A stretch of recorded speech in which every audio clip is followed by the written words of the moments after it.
नमस्कार दोस्तों, आपका हमारे YouTube चैनल धार्मिक कथाएं और कहानियां में स्वागत है। आज मैं आपको बृहस्पतिवार व्रत की संपूर्ण कथा सुनाऊंगी। अगर आपको यह कथा अच्छी लगी तो आप वीडियो को लाइक, सब्सक्राइब और शेयर ज़रूर कीजिएगा। आइए सुनते हैं बृहस्पतिवार व्रत की कथा। बहुत समय पहले की बात है। भारत में एक राजा राज्य करता था। वह अति प्रतापी एवं दानी था। वह प्रतिदिन मंदिर में भगवत दर्शन करने जाता था और गुरु और ब्राह्मण की सेवा भी किया करता था। उसके द्वार से कोई भी याचक निराश नहीं लौटता था। वह प्रत्येक गुरुवार को व्रत रखता और पूजन करता था। हर दिन गरीबों की मदद करता था, परंतु यह बातें उसकी रानी को पसंद नहीं थी। वह ना तो व्रत करती थी और ना किसी को एक भी पैसा दान के रूप में देती थी। वह राजा को भी ऐसा करने से रोकती थी। एक समय की बात है, जब राजा शिकार खेलने वन में गए। महल में सिर्फ रानी और दासी थी। उस समय गुरु बृहस्पति साधु का रूप धारण कर राजा के दरवाजे पर भिक्षा मांगने आए। साधु ने रानी से भिक्षा मांगी तो वह कहने लगी, हे साधु महाराज, मैं इस दान्य पुण्य से तंग आ गई हूँ। इस काम के लिए तो मेरे पति देव ही बहुत हैं। अब आप ऐसा करो कि सारा धन नष्ट हो जाए तथा मैं आराम से रह सकूं। साधु का वेश रखे बृहस्पति देव ने कहा, हे देवी, तुम अति विचित्र हो। संतान और धन से कोई दुखी नहीं होता, सभी इसे चाहते हैं। पापी भी पुत्र और धन की इच्छा करता है। अगर तुम्हारे पास धन बहुत है तो भूखे मनुष्यों को भोजन कराओ, ब्राह्मणों को दान दो, प्याऊ लगवाओ, धर्मशालाएं बनवाओ, कुएं, तालाब, बावड़ी, बाग बगीचे आदि बनवाओ तथा निर्धनों की कुंवारी कन्याओं का विवाह करवाओ। साथ ही यज्ञ आदि करो। इस प्रकार के कर्मों से आपके कुल का एवं आपका नाम लोक परलोक में प्रसिद्ध होगा एवं स्वर्ग की प्राप्ति होगी। किंतु वह मूर्ख रानी साधु की इन बातों से खुश नहीं हुई। वह बोली, हे साधु महाराज, मुझे ऐसी संपत्ति की आवश्यकता नहीं जो मेरे काम न आए तथा जिसको मैं अन्य लोगों को दान कर दूं, जिसको रखने और संभालने में ही मेरा सारा समय नष्ट हो जाए। साधु ने रानी को समझाने का बहुत ही प्रयत्न किया, परंतु रानी अपनी बात पर अडिग रही। तब साधु ने कहा, हे देवी, यदि तुम्हारी ऐसी ही इच्छा है तो जैसा मैं तुम्हें बताता हूँ तुम वैसे ही करना। बृहस्पतिवार के दिन घर को गोबर से लीपना, अपने केशों को पीली मिट्टी से धोना, केशों को धोते समय स्नान करना, राजा से कहना कि वह भी हजामत करवाए, भोजन में मांस मदिरा खाना, कपड़े धोबी के यहाँ धुलने डालना। इस तरह 7 बृहस्पतिवार निरंतर करने से तुम्हारा सब धन नष्ट हो जाएगा। ऐसा कहकर साधु रूपी बृहस्पति देव अंतर्ध्यान हो गए। रानी ने साधु के कहे अनुसार ही 7 बृहस्पतिवार वैसे ही करने का विचार किया। साधु के बताए अनुसार करते हुए उसे केवल 3 बृहस्पतिवार ही बीते थे कि उसकी समस्त धन संपत्ति नष्ट हो गई। कहे अनुसार ही करने से भरपेट भोजन के लिए भी दोनों समय परिवार तरसने लगा तथा सांसारिक भोगों से दुखी रहने लगा। इस प्रकार के अभावग्रस्त जीवन से तंग आकर एक बार राजा रानी से कहने लगा कि हे रानी, तुम यहाँ पर रहो, मैं दूसरे देश को जाता हूँ, क्योंकि यहाँ पर मुझे सभी मनुष्य जानते हैं, इसीलिए मैं यहाँ कोई कार्य नहीं कर सकता। देश चोरी परदेश भीख के समान है। ऐसा कहकर राजा परदेश चला गया। वहाँ जंगल में लकड़ी काट कर लाता और उन्हें शहर में बेचकर जीवन यापन करने लगा। राजा के जाने के पश्चात इधर उसके बिना रानी और दासी दुखी रहने लगी। किसी दिन भोजन मिलता तो किसी दिन जल पीकर ही रहना पड़ता। एक समय रानी और दासी को 7 दिन बिना भोजन के व्यतीत हो गए तो रानी अपनी दासी से बोली, हे दासी, यहाँ समीप के ही नगर में मेरी बहन रहती है जो बहुत धनवान है। तू उसके पास जा और वहाँ से 5 सेर भेजर मांग कर लिया, जिससे कुछ समय के लिए गुजर बसर हो जाएगी। दासी उसकी बहन के पास गई। बृहस्पतिवार का दिन था। रानी की बहन उस समय ध्यान मग्न होकर पूजा कर रही थी। दासी ने रानी की बहन से कहा, हे रानी, मुझे आपके पास आपकी बहन ने भेजा है, मुझे 5 सेर भेजर दे दो। दासी ने अपनी बात अनेक बार कही, परंतु रानी की बहन ने कोई उत्तर नहीं दिया, क्योंकि वह उस समय बृहस्पतिवार की कथा सुन रही थी।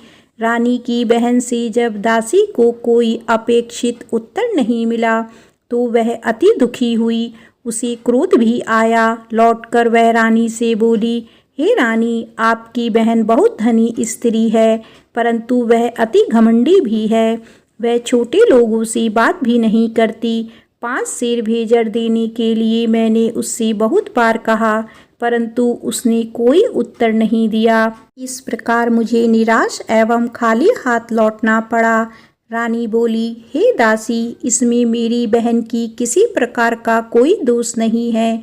जब बुरे दिन आते हैं तब कोई सहारा नहीं देता, अपने पराये हो जाते हैं। अच्छे बुरे का ज्ञान विपत्ति में ही होता है। जो ईश्वर की इच्छा होगी वही होगा। यह सब हमारी भाग्य का दोष है। उधर पूजा समाप्त होने के पश्चात रानी की बहन ने सोचा कि मेरी बहन की दासी आई थी, परंतु मैंने उसे कोई उत्तर नहीं दिया। इससे वह बहुत दुखी हुई होगी।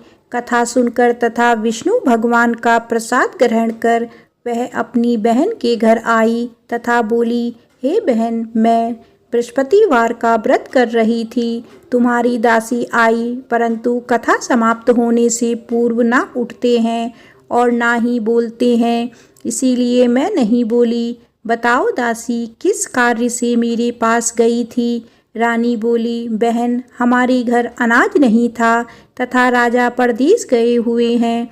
वैसे तुमसे कोई बात छिपी नहीं है, इस कारण मैंने दासी को तुम्हारे पास 5 सेर भेजर लेने के लिए भेजा था।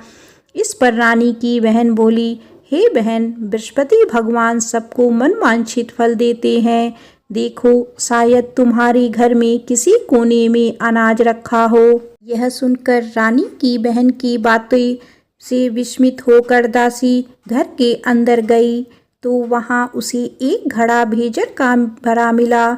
उसे बड़ा ही आश्चर्य हुआ, क्योंकि उसके अनुसार घर का एक एक बर्तन अन्न से खाली था। उसने बाहर आकर रानी को सारा वृत्तांत सुनाया। दासी अपनी रानी से कहने लगी, हे रानी, देखो, वैसे भी हमको जब अन्न नहीं मिलता तो वह भी व्रत समान ही है। अगर इनसे व्रत की विधि तथा कथा पूछ ली जाए तो बृहस्पतिवार का व्रत हम भी किया करेंगे। और फिर दासी के कहने पर रानी ने अपनी बहन से बृहस्पतिवार व्रत पूजन विधि एवं नियमों के बारे में विस्तार से पूछा। उन्होंने बताया, जो बृहस्पतिवार के व्रत में चने की दाल और मुनक्का से विष्णु भगवान का केले की जड़ में पूजन कर दीपक जलाता है, पीला भोजन करता है, पीले वस्त्र धारण करता है तथा प्रेम पूर्वक बृहस्पति भगवान की कथा सुनता है, इस प्रकार करने से गुरु भगवान उस भक्त से प्रसन्न होते हैं, धन, अन्न, पुत्र देते हैं, मनवांछित मनोकामना पूर्ण करते हैं। व्रत एवं पूजन की विधि बताकर रानी की बहन अपने घर लौट गई। तत्पश्चात रानी और दासी दोनों ने निश्चय किया कि बृहस्पति देव भगवान का व्रत एवं पूजन जरूर करेंगे। 7 दिन पश्चात जब बृहस्पतिवार आया तो दोनों ने व्रत रखा। दासी घुड़साल में जाकर चना और गुड़ बीन लाई और उसकी दाल बनाकर केले की जड़ में विष्णु भगवान का पूजन किया। अब भोजन पीला कहाँ से आए, यह सोचकर दोनों बड़ी दुखी हुई, परंतु उन्होंने व्रत किया था, इसीलिए बृहस्पति भगवान उनसे प्रसन्न थे। एक साधारण व्यक्ति के रूप में वे 2 थालों में सुंदर पीला भोजन लेकर आए और दासी को देखकर बोली, हे दासी, यह भोजन तुम्हारी और रानी के लिए है, तुम दोनों ही इसे ग्रहण करना। दासी भोजन पाकर अति प्रसन्न हुई और रानी से बोली, हे रानी, भोजन कर लो। रानी को भोजन के विषय में कुछ पता नहीं था, इसीलिए वह दासी से बोली, जा तू ही भोजन कर, क्यों तू व्यर्थ में हमारी हंसी उड़ाती है। दासी बोली, हे रानी, एक व्यक्ति भोजन दे गया है। रानी बोली, वह भोजन तेरे लिए ही दे गया है, इसीलिए तू ही भोजन कर। दासी ने कहा, हे रानी, वह व्यक्ति हम दोनों के लिए ही 2 थालों में भोजन देकर गया है, अतः मैं और आप दोनों ही साथ साथ भोजन करेंगी। दोनों ने गुरु भगवान का धन्यवाद एवं नमस्कार कर भोजन आरंभ किया। इसके बाद से दोनों प्रत्येक बृहस्पतिवार को गुरु भगवान का व्रत और पूजन करने लगी। बृहस्पति भगवान की कृपा से उन दोनों की भोजन एवं धन की कमी दूर हो गई, परंतु रानी फिर पुनः पहली प्रकार से आलस करने लगी। तब दासी ने कहा, हे रानी, आप पहले भी इसी प्रकार आलस्य करती थी। आपको धन संभालने एवं दान देने में कष्ट होता था, इसी कारण सभी धन नष्ट हो गया और हमारी ऐसी दुर्दशा हो गई। अब गुरु भगवान की कृपा से धन मिला है तो आपको फिर आलस हो रहा है। बड़े कष्टों के बाद आपने यह धन पाया है, इसीलिए आपको दान पुण्य करना चाहिए। भूखे मनुष्यों को भोजन कराओ, ब्राह्मणों को दान दो, प्याऊ लगवाओ, कुआं, तालाब, बावड़ी आदि का निर्माण कराओ, कुंवारी कन्याओं का विवाह करवाओ, मंदिर पाठशाला बनाकर दान दो, धन को शुभ कार्यों में खर्च करो, जिससे आपके कुल का सम्मान बढ़े तथा आपको स्वर्ग प्राप्त हो एवं आपके पितृ प्रसन्न हो। दासी की बात मानकर रानी ने इसी प्रकार के सत्कर्म करने प्रारंभ कर दिए। इस प्रकार करने से उसका काफी यश फैलने लगा। कुछ दिनों के बाद एक दिन रानी और दासी आपस में विचार करने लगी कि ना जाने राजा किस दशा में होंगे, उनकी कोई खबर नहीं है। रानी राजा की कोई खबर ना पाकर उदास रहने लगी। गुरु भगवान से उन्होंने प्रार्थना की और भगवान ने रात्रि में राजा को स्वप्न में दर्शन देकर कहा, हे राजा, उठ, तेरी रानी तुझको याद करती है, अब अपने देश लौट जा। राजा प्रातःकाल उठा। वह सोचने लगा कि मैं किस प्रकार रानी के पास खाली हाथ जाऊं, मेरे पास तो कुछ भी नहीं है। स्त्री जाति खाने और पहनने की ही साथी होती है, पर प्रभु की आज्ञा मानकर वह अपने नगर चलने को तैयार हुआ। प्रदेश में राजा बहुत दुखी रहने लगा। प्रतिदिन जंगल से लकड़ी बीन कर लाता और उसे शहर में बेचकर अपने दुखी जीवन को बड़ी कठिनाई से व्यतीत करता था। एक दिन राजा दुखी कर अपने पुराने दिन की याद करके रोने लगा। उस जंगल में बृहस्पति देव एक साधु का रूप धारण करके आए और राजा से बोले, हे लकड़हारे, तुम इस वियायान जंगल में किस चिंता में बैठे हो, मुझे बताओ। यह सुनकर राजा की आंखों में आंसू भर आए और वह साधु को प्रणाम करके बोला, हे प्रभु, आप सब कुछ जानने वाले हैं।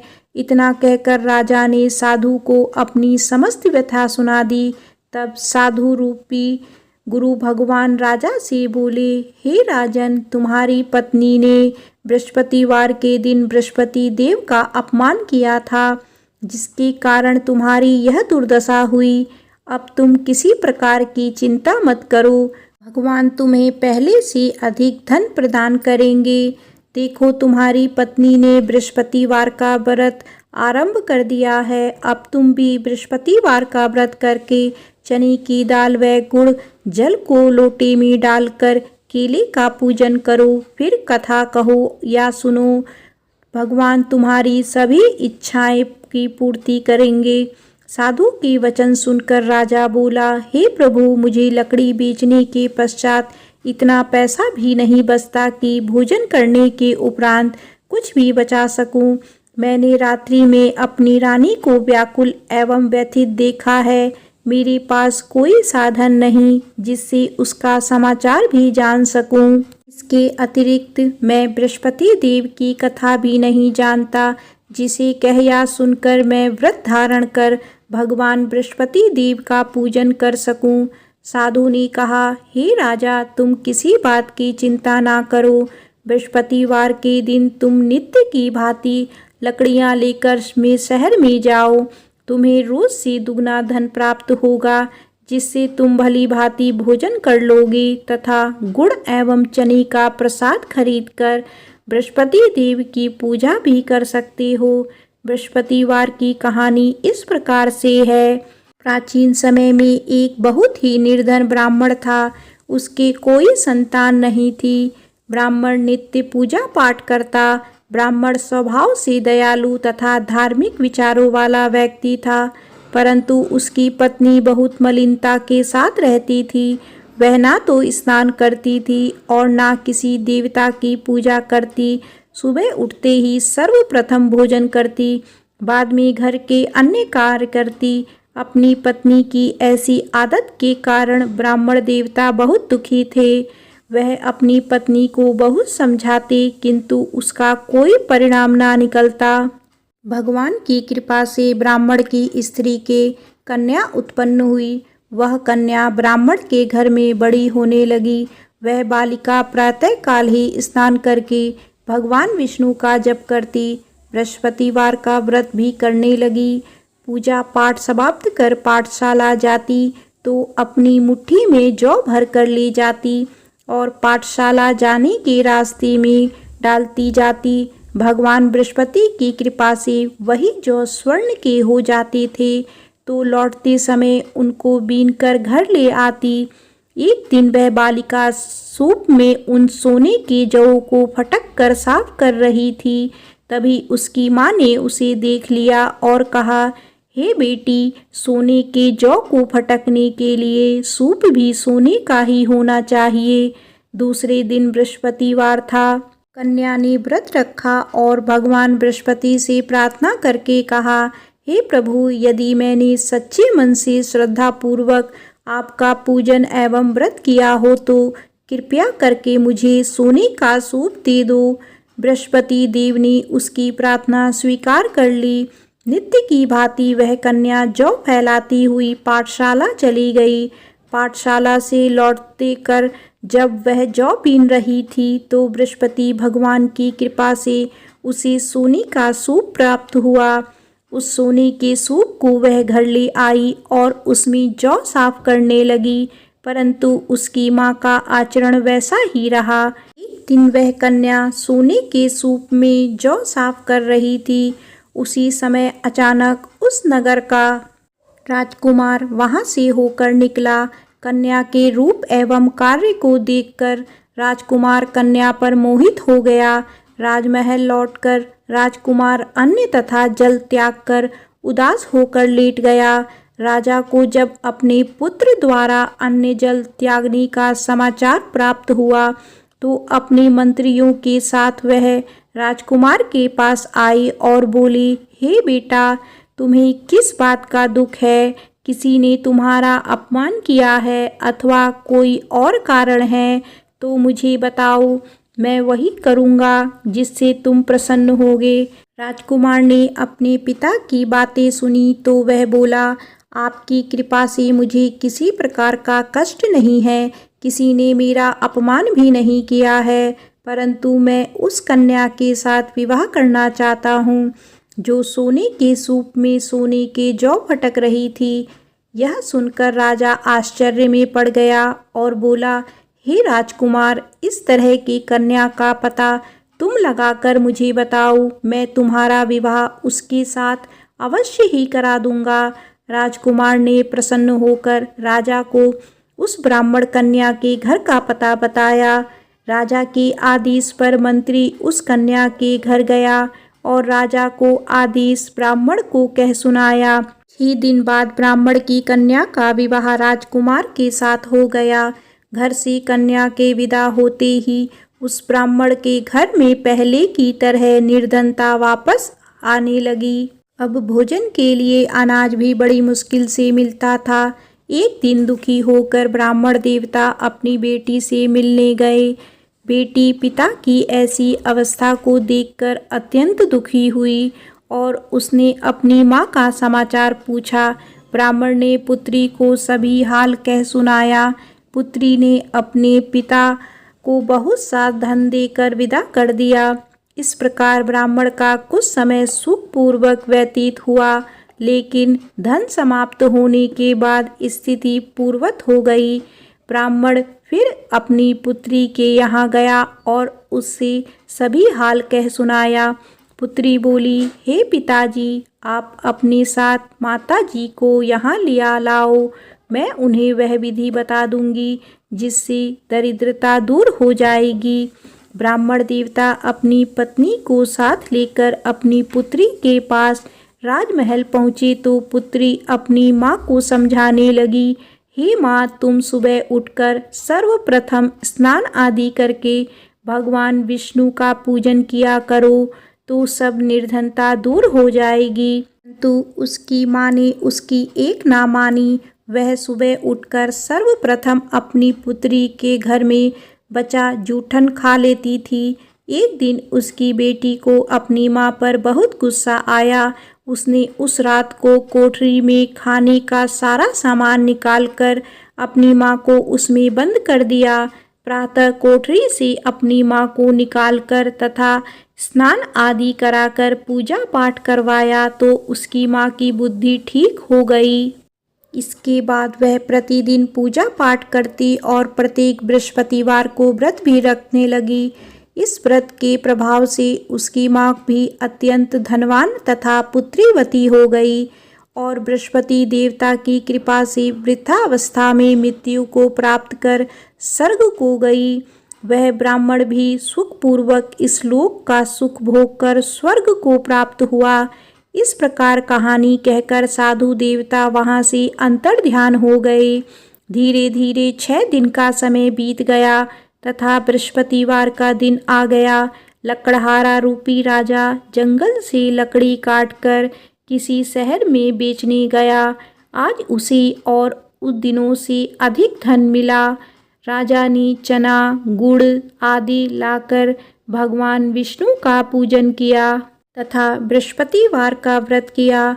उस दिन से उसके सभी कष्ट दूर हो गए, परंतु अगले बृहस्पतिवार को वह व्रत करना भूल गया। इसी कारण बृहस्पति भगवान उससे रुष्ट हो गए। उस दिन उस नगर के राजा ने विशाल यज्ञ का आयोजन किया तथा अपने समस्त राज्य में घोषणा करवा दी कि कोई भी मनुष्य अपने घर में भोजन ना बनाए और आग भी ना जलाए। सब लोग मेरे यहाँ भोजन करने आए। इस आज्ञा को जो नहीं मानेगा उसको सूली पर लटका दिया जाएगा। राजा की आज्ञानुसार राज्य के सभी निवासी राजा के भोज में सम्मिलित होने गए, परंतु लकड़हारा कुछ विलंब से पहुंचा। इसीलिए राजा उसको भोजन कराने अपने साथ महल में ले गए। जब राजा लकड़हारे को भोजन करा रहे थे तो रानी की दृष्टि उस खूंटी पर पड़ी जिस पर उसका नौलखा हार लटका हुआ था। उसे खूंटी पर हार लटका दिखाई नहीं दिया। रानी को निश्चय हो गया कि मेरा हार इस लकड़हारे ने चुरा लिया है। उसी समय रानी की जिद पर राजा ने सैनिक बुलवाकर लकड़हारे को जेल में डलवा दिया। जेल खाने में बंद वह लकड़हारा बहुत दुखी होकर विचार करने लगा कि ना जाने कौन सी पूर्व जन्म के कुकर्म से मुझे यह दुख प्राप्त हुआ है। जेल में बंद लकड़हारा भगवान बृहस्पति को याद करने लगा। तत्काल बृहस्पति देव साधु के रूप में प्रकट हो गए और उसकी दशा देखकर कहने लगे, अरे मूर्ख, तूने बृहस्पतिवार को बृहस्पति देव की कथा एवं व्रत करना भूल गया, इसी कारण तुझे यह दुख प्राप्त हुआ है। अब किसी प्रकार की चिंता मत कर। बृहस्पतिवार के दिन जेल खाने के दरवाजे पर तुझे 50 पैसे पड़े मिलेंगे। तुम उन पैसों से प्रसाद मंगाना, भगवान बृहस्पति का पूजन एवं कथा कहना। कथा का प्रसाद स्वयं भी ग्रहण करना तथा दूसरों को भी कराना। इस प्रकार करने से तुम्हारे सभी कष्ट दूर हो जाएंगे। अगले बृहस्पतिवार राजा को जेल के दरवाजे पर पैसे मिले। राजा ने पूजा का सामान मंगवाकर कथा कही और प्रसाद बांटा। उसी रात बृहस्पति देव ने उस नगर के राजा को सपने में दर्शन देकर कहा, हे राजा, तूने जिस आदमी को जेल खाने में बंद कर रखा है वह निर्दोष है, वह राजा है, उसे छोड़ दो। रानी का 9 लखा हार उसी खूंटी पर लटका हुआ है। अगर तू ऐसा नहीं करेगा तो मैं तेरी राज्य को नष्ट कर दूंगा। राजा सुबह उठा और खूंटी पर हार लटका देखकर लकड़हारे को बुलाकर उससे क्षमा याचना की तथा राजा के योग्य सुंदर वस्त्र आभूषण भेंट करके उसे विदा किया। बृहस्पति देव की आज्ञानुसार राजा अपने नगर को चल दिया। जब वह नगर के निकट पहुंचा तो उसे बहुत आश्चर्य हुआ। वहां पहले से अधिक तालाब, बाग और कुएं तथा बहुत सी धर्मशालाएं, मंदिर आदि बने हुए थे। राजा ने जब नगरवासियों से पूछा कि यह बाग, तालाब, धर्मशालाएं एवं कुएं किसके द्वारा बनाए गए हैं, तब नगर के सब लोग कहने लगे कि यह सब रानी और दासी द्वारा बनाए गए हैं। राजा को बहुत आश्चर्य हुआ और क्रोध भी आया। जब रानी ने यह खबर सुनी कि राजा आ रहे हैं तो उसने दासी से कहा, हे दासी, देख, राजा हमें अति दीन अवस्था में छोड़ गए थे। वह हमारी ऐसी हालत देखकर कहीं द्वार से ही ना लौट जाएं, इसीलिए तू द्वार पर खड़ी हो जा। रानी की आज्ञानुसार दासी दरवाजे पर खड़ी हो गई। जब राजा आई तो उन्हें अपने साथ महल में लिवा लाई। तब राजा ने क्रोध करके अपनी तलवार निकाली तथा रानी से पूछा, बताओ, धन तुम्हें कैसे मिला, किस प्रकार प्राप्त हुआ? तब रानी ने कहा कि हमें यह सब धन बृहस्पति देव के व्रत के प्रभाव से प्राप्त हुआ है। अब राजा ने निश्चय किया कि 7 दिन बाद तो सभी बृहस्पति देव का पूजन करते हैं, परंतु मैं प्रतिदिन में 3 बार कथा कहा करूँगा तथा नित्य व्रत किया करूँगा। अब हर समय राजा के दुपट्टे में चने की दाल बंधी रहती तथा दिन में 3 बार वह कथा कहता। ऐसे ही एक दिन राजा ने विचार किया कि चलो अपनी बहन के यहाँ हो आवे। ऐसा निश्चय कर राजा घोड़े पर सवार होकर अपनी बहन के यहाँ चल दिया। मार्ग में उसने देखा कि कुछ आदमी एक मुर्दे को लिए जा रहे हैं। उन्हें रोककर वह कहने लगा कि अरे भाई, कुछ देर मेरी बृहस्पतिवार की कथा सुन लो। वे बोले, लो, हमारा आदमी मर गया है, इसको अपनी कथा की पड़ी है। परंतु कुछ आदमी बोले, अच्छा कहो, हम तुम्हारी कथा भी सुनेंगे। राजा ने दाल निकाली और कथा कहनी शुरू कर दी।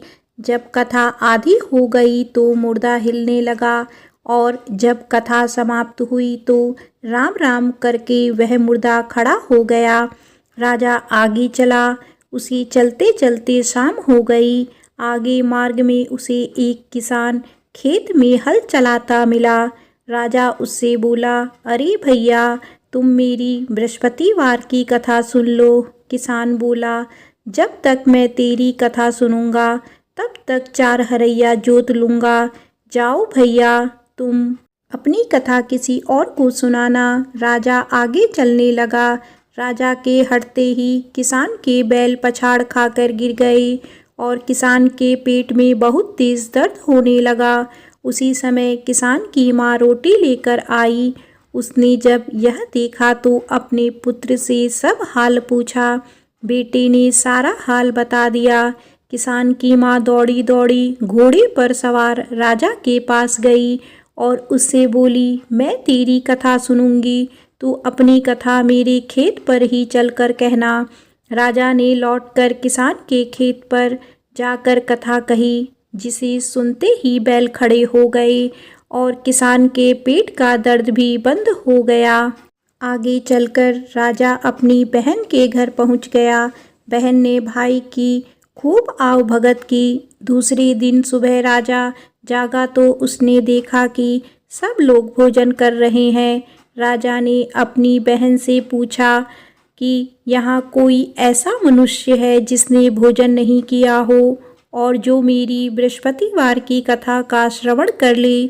तो बहन बोली, हे भैया, यह देश ऐसा ही है। यहाँ के लोग पहले भोजन करते हैं, बाद में कोई अन्य काम करते हैं। अगर पड़ोस में हो कोई तो देख आती हूँ। ऐसा कहकर बहन चली गई, परंतु उसे कोई भी ऐसा व्यक्ति नहीं मिला जिसने भोजन ना किया हो। वह एक कुम्हार के घर गई जिसका लड़का बीमार था। उसे यह भी पता चला कि उसके यहाँ 3 दिन से किसी ने भोजन नहीं किया है। राजा की बहन ने अपने भाई की कथा सुनने के लिए कुम्हार से आग्रह किया तो वह तैयार हो गया। राजा ने जाकर बृहस्पतिवार की कथा कही, जिसको सुनकर कुम्हार का लड़का ठीक हो गया। अब तो राजा की हर जगह प्रशंसा होने लगी।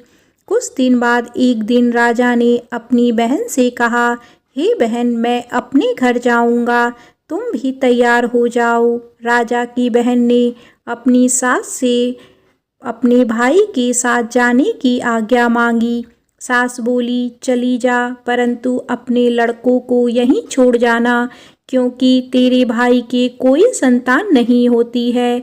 बहन ने भाई से कहा, हे भैया, मैं तो चलूंगी, परंतु कोई बालक नहीं जाएगा।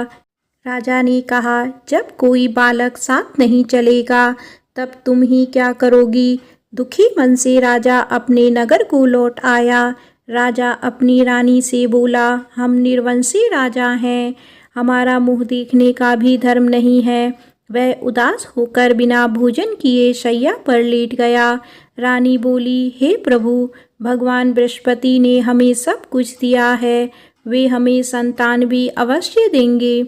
उसी रात बृहस्पति देव ने राजा को स्वप्न में दर्शन देकर कहा, हे राजा, उठ, सभी सोच को त्याग दे, तेरी रानी गर्भवती है। राजा को यह जानकर अति प्रसन्नता हुई। 9वें महीने में रानी के गर्भ से एक सुंदर पुत्र रूपी रत्न पैदा हुआ। तब राजा बोला, हे रानी, स्त्री बिना भोजन के रह सकती है, परंतु बिना कहे नहीं रह सकती। जब मेरी बहन आए तो तुम उससे कुछ मत कहना। रानी ने हाँ कर दी। जब राजा की बहन ने यह शुभ समाचार सुना तो वह अति प्रसन्न हुई तथा बधाई लेकर अपने भाई के यहाँ आई। तभी रानी ने कहा, घोड़ा चढ़कर नहीं आई, गधा चढ़ी आई। राजा की बहन बोली, भाभी, मैं इस प्रकार ना कहती तो तुम्हें औलाद कैसे मिलती। भगवान बृहस्पति ऐसे ही हैं, जैसी जिसके मन में कामनाएं हैं सभी को पूर्ण कर मनवांछित फल देते हैं। जो श्रद्धा पूर्वक बृहस्पतिवार का व्रत करता है एवं कथा पढ़ता है अथवा सुनता है और दूसरों को सुनाता है, बृहस्पति देव उसकी सभी मनोकामनाएं पूर्ण करते हैं। बृहस्पति देव उनकी सदैव रक्षा करते हैं। जो श्रद्धा एवं संपूर्ण आदर भाव से बृहस्पति देव का पूजन एवं सच्चे दिल से व्रत करते हैं, उनकी सभी मनोकामनाएं पूर्ण होती हैं। सच्चे मन एवं हृदय से रानी और राजा ने बृहस्पति देव की कथा का गुणगान किया। उनकी सभी इच्छाएं बृहस्पति देव ने पूरी की। इसीलिए सबको कथा कहने अथवा सुनने के बाद बृहस्पति भगवान का प्रसाद ग्रहण करना चाहिए तथा सच्चे मन एवं भावना से भगवान बृहस्पति का ध्यान करते हुए सदा उनकी जय जयकार करनी चाहिए। बोलिए बृहस्पति भगवान की जय।